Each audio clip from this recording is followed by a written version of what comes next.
Her scientists tested my DNA. Now their supreme leader wants me in her royal bed. *, Marcus Reed wiped sweat from his brow as the desert sun beat down mercilessly on the excavation site.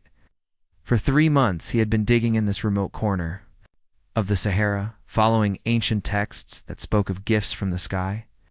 His colleagues had called him crazy for chasing legends, but Marcus trusted his instincts. The artifact lay buried beneath centuries of sand, its metallic surface gleaming with an otherworldly sheen. As Marcus brushed away the final layer of dust, intricate symbols began to glow with a soft blue light. His heart raced with excitement and fear. This was unlike anything he had ever discovered. "What have you found, old friend?" Marcus whispered to himself, running his fingers along the smooth surface. The moment his skin made contact, the artifact pulsed with energy, sending waves of light across the desert landscape, high above Earth's atmosphere.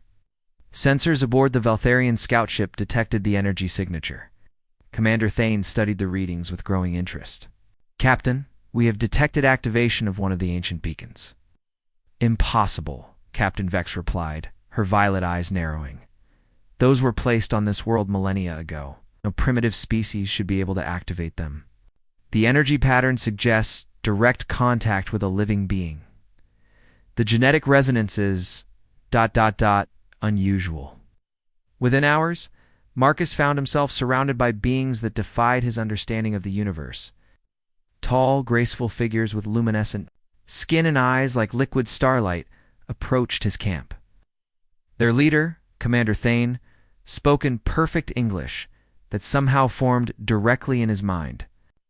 "Human, you have awakened something that has slept for 1,000 years. You will come with us." Despite his fear, Marcus felt drawn to these beings. There was something familiar about them, as if he had been waiting his entire life for this moment. As the transport beam enveloped him, he caught a glimpse of their magnificent ship, its crystalline hull reflecting the earth below. The journey to the mothership passed in a blur of wonder and terror. Marcus was escorted through corridors that seemed to bend reality itself, past chambers filled with technology beyond human comprehension. Finally, he was brought to a sterile laboratory where Dr. Nexus waited. "Do not fear, human. We require only a small sample of your genetic material." The alien scientist's touch was surprisingly gentle as he collected blood and tissue samples. "Your activation of the beacon suggests you possess something quite remarkable." Past as Marcus waited in comfortable confinement. Through the transparent walls of his chamber, he watched the alien crew go about their duties with fluid precision. Their society seemed built on order and logic, yet something in their movements suggested a deeper longing. When Dr. Nexus returned, his expression was one of amazement. "The results are extraordinary. Your genetic pattern contains sequences we have not seen for centuries, carry markers of the ancient Valtharian bloodline." "That's impossible," Marcus protested. "I'm human. My family has lived on Earth for generations." "Perhaps your species is not as separate from ours as we believed," Dr. Nexus mused. "These results must be reported to the highest authority.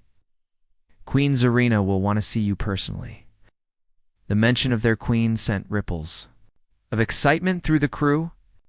Marcus sensed that meeting her would change everything, though he could not yet understand how profoundly his life was about to transform as the great ship changed course toward the Valtharian homeworld.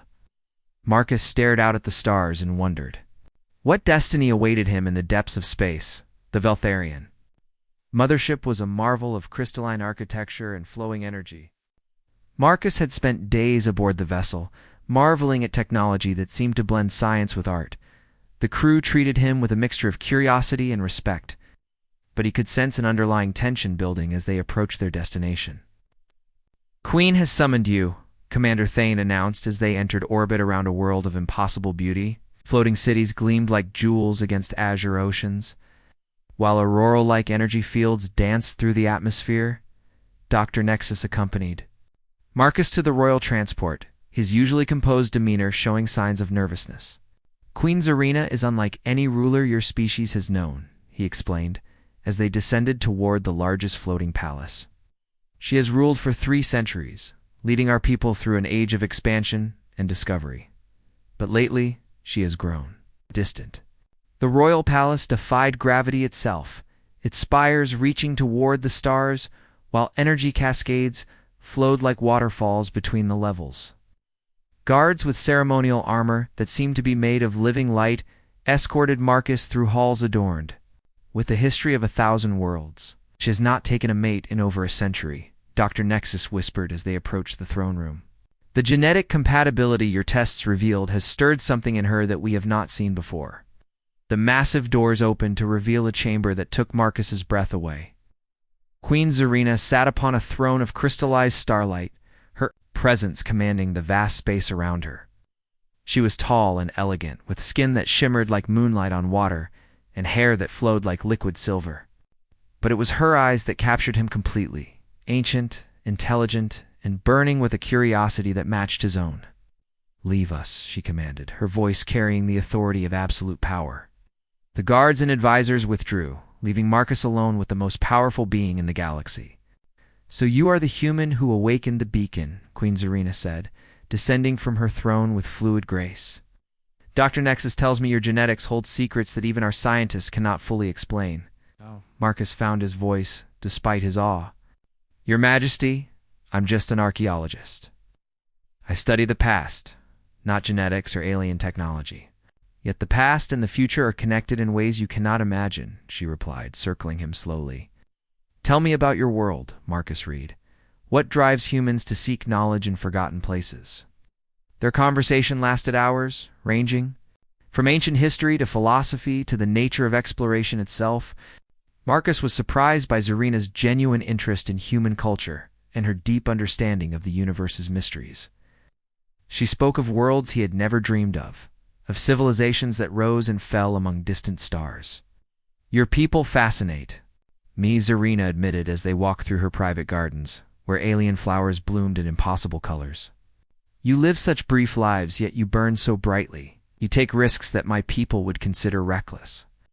"Maybe that's what makes us human," Marcus replied, noticing how the starlight seemed to dance around her as she moved. "We don't have forever, so we make every moment count." Something shifted in Zarina's expression, a crack appearing in her royal composure.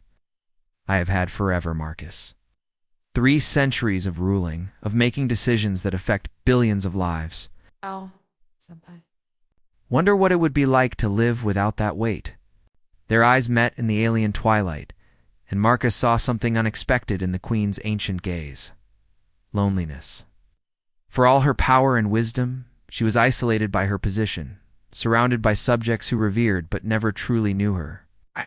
"The genetic compatibility Dr. Nexus discovered," she continued, her voice softer now. "It suggests possibilities that could change both our species. But more than that, it has awakened something in me that I thought had died long ago." Marcus felt his heart racing as she moved closer, her presence overwhelming his senses. "What do you mean?" "Curiosity," she whispered, reaching out to touch his face with fingers that seemed to conduct starlight. "Wonder, the desire to explore not distant worlds, but the mystery of another soul." The moment hung between them like a bridge spanning the void between species, between worlds, between a lonely queen and a wandering scholar who had found something neither had expected to discover. The royal gardens became their sanctuary over the following days. Queen Zarina would dismiss her advisors and guards, meeting Marcus in the secluded groves where alien trees whispered secrets in the cosmic wind. What began as formal audiences had transformed into intimate conversations that stretched deep into the planet's twin moon nights. "Tell me about human emotion," Zarina requested one evening as they sat beside a pool that reflected not the sky above but distant galaxies. "Our scientists have studied it, but I want to understand it from within." Marcus smiled, watching how the ethereal light played across her features. "It's complicated. Sometimes emotions make us stronger, sometimes they make us vulnerable. Can inspire us to greatness or destroy us completely." "Love," she repeated the word as if tasting something exotic. "We Veltharians were engineered to suppress such feelings. We believed they made us weak, unpredictable. But watching you, being near you," her voice trailed off as uncertainty crept into her normally confident tone, their fingers intertwined as they walked through moonlit paths, skin warm despite its luminescent quality. Marcus marveled at how perfectly their hands fit together, as if the universe had designed them to be connected across the impossible gulf between species. My people would consider this madness, Zarina confessed as they reached her private chambers, a sanctuary overlooking the planet's glowing cities. A queen consorting with an alien, feeling things that our culture has forbidden for millennia. Do you feel? Marcus asked, moving closer until he could see the conflict playing across her ancient eyes. Alive, she whispered. For the first time in centuries, I feel truly alive. When you speak of your world, your dreams, your fears, something inside me awakens. Something that has been sleeping for so long I thought it was dead. The space between them seemed to crackle with energy as Marcus reached up to touch her face. Her skin was incredibly soft, radiating a gentle warmth that seemed to pulse with her heartbeat. Maybe it wasn't dead. Maybe it was just waiting for the right moment to wake up. Their first kiss was electric, a connection that transcended species and sparked something primal in both of them. Zarina's carefully maintained composure shattered as she pulled him closer, her body trembling with emotions she had never allowed herself to feel. I don't know how to do this, she admitted against his lips. For 300 years, I have been a ruler first, a being second. You make me want to remember what it feels like to simply be Zarina. Marcus guided her to the viewing window where the stars seemed to dance just for them. Then be Zarina with me, not the queen, not the leader of a galactic empire, just yourself. What followed was a night of discovery that neither had expected. Every touch, every whispered word, every shared breath became an exploration of connection that bridged the vast differences between their worlds. Zarina's luminescent skin seemed to glow brighter with each caress, her usual controlled demeanor giving way to passionate responses that surprised them both. In the quiet hours before dawn, they lay entwined beneath sheets that seemed to be woven. From captured starlight, Zarina traced patterns on Marcus's chest, her touch feather-light and wondering. This changes everything, she murmured, her voice carrying a mixture of joy and fear. My advisors will say, I've lost my mind. The Council of Worlds will question my fitness to rule. Do you regret it? Marcus asked, stroking her silver hair as it flowed like liquid moonlight. Never, she replied with fierce certainty. But I fear for what comes next. Love may be new to me, but I understand power. There are those who would use this against us. Both, as if summoned by her words, urgent chimes echoed through the chamber. General Corex's voice filled the room through the communication system, formal and strained. Your Majesty, the Council requests an immediate audience. There are concerns about the human's presence and its effect on your leadership. Zarina's expression hardened, the queen reasserting herself over the woman. It begins, she whispered. To Marcus, now we discover if love is truly stronger than the forces that would tear us apart. The approaching dawn brought with it the promise of challenges that would test not only their newfound connection, but the very foundations of an empire that had never faced a queen in love. The council chamber buzzed with tension as the most powerful beings in the Veltharian Empire gathered to confront their queen. General Corex stood at attention, his scarred features set in grim disapproval. While the other council members whispered among themselves with barely concealed concern, Marcus stood beside Queen Zarina's throne, acutely aware that he was an outsider in a room where the fate of galaxies was decided. The weight of hostile stares pressed against him like a physical force, but Zarina's presence beside him provided strength he hadn't known he possessed. Your Majesty, General Corex began, his voice carrying the authority of someone who had served the crown for 2 centuries, your recent behavior has caused grave concern throughout the Empire. This human's influence over you threatens the stability we have maintained for millennia. Explain yourself, General, Zarina commanded, her voice carrying the chill of deep space. Yet Marcus could sense the tension coiled within her, ready to spring to his defense. I've neglected state affairs for days, dismissed crucial meetings, and ignored reports from 3 different sectors, Corex continued, all while spending your time with this ... creature, the other species in our alliance. Question your judgment. Some speak of rebellion. Dr. Nexus stepped forward, his scientific objectivity barely masking his nervousness.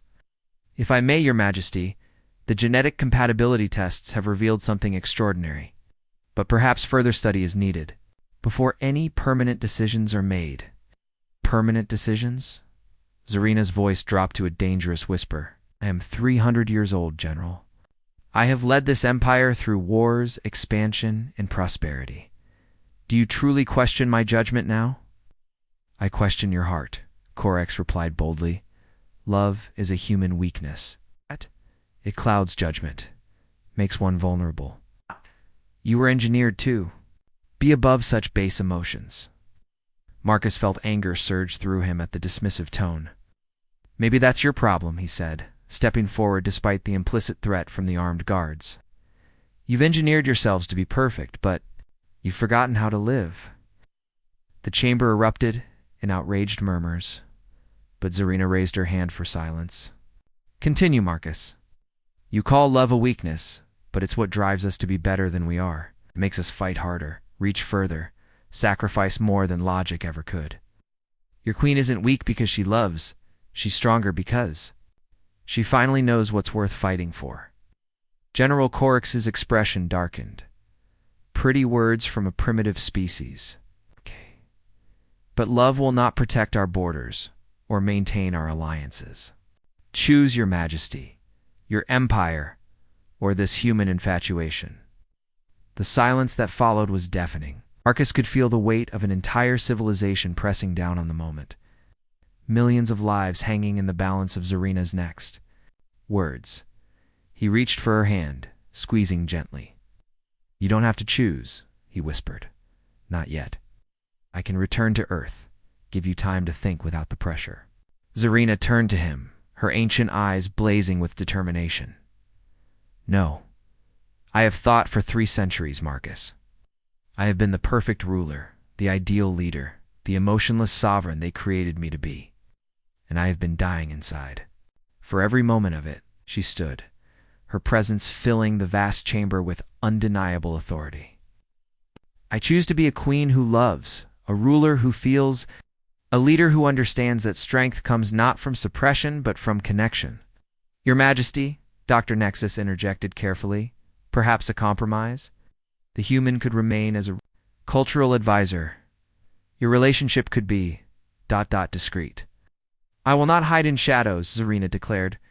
"Marcus has awakened something in me that makes me a better ruler, not a weaker one. Through him, I understand my subjects' hopes and fears in ways I never could before." General Codex stepped closer, his hand resting on his weapon. "Then you force my hand, Your Majesty. The Council has prepared documents of succession. Stand down peacefully, and you may retire to a remote world with your human. Refuse, and we will remove you by force." The threat hung in the air like poison. Marcus felt his world tilting. Everything he had found with Zarina balanced on the edge of a blade. But as he looked at her face, he saw not fear or doubt, but the fierce determination of a woman who had finally found something worth fighting for. "Then you had better be prepared for a war, General," Zarina said softly, "because I will not abandon my people or my heart. And if you think love makes me weak, you are about to discover just how wrong you are."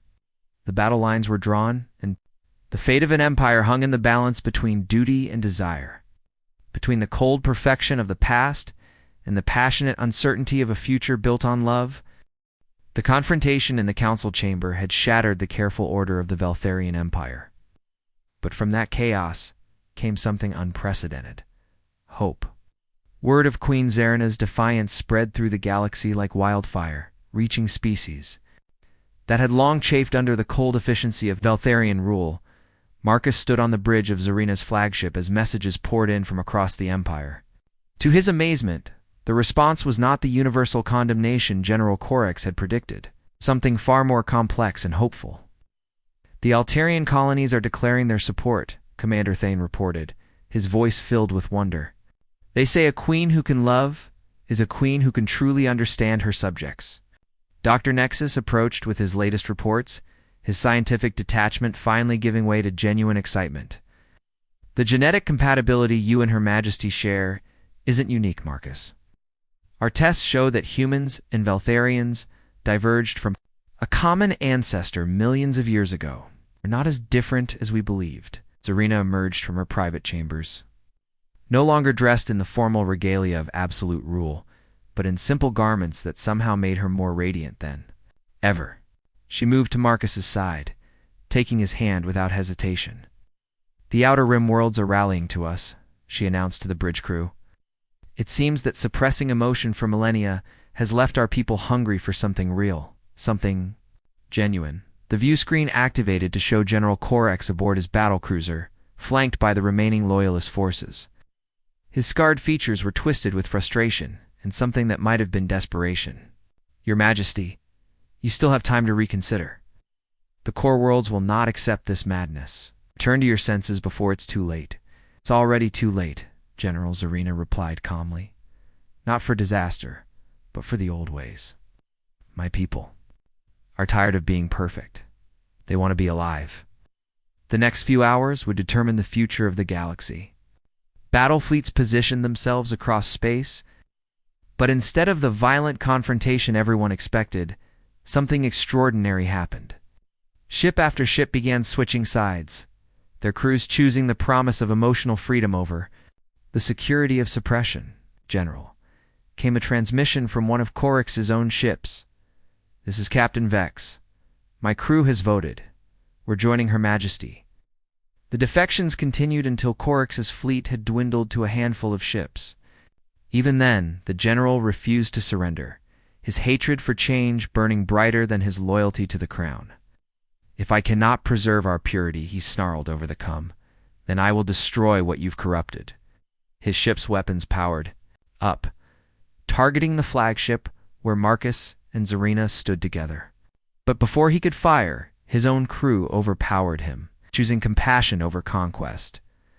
Dr. Nexus approached them with a proposal that would have been unthinkable just days before. "Your Majesty?" "The genetic research suggests that controlled interbreeding between our species could strengthen both. It's not conquest, but cooperation. Partnership." Marcus looked at Zarina, seeing in her ancient eyes the reflection of a future neither had dared to imagine. "A bridge between worlds," he whispered. "More than that," she replied, her voice filled with wonder. "A new kind of civilization. One that values both logic and emotion, strength and compassion, tradition and growth." Oh. The months that followed transformed the galaxy in ways no one could have predicted. The rigid hierarchy of the Veltharian Empire evolved into a confederation of worlds where different species could contribute their unique strengths. Humans brought passion and creativity. Veltharians offered wisdom and technology. And together they began to explore possibilities that neither could have achieved alone. Marcus found himself appointed as the first human ambassador, working alongside Zarina to forge a new kind of government based on cooperation rather than domination.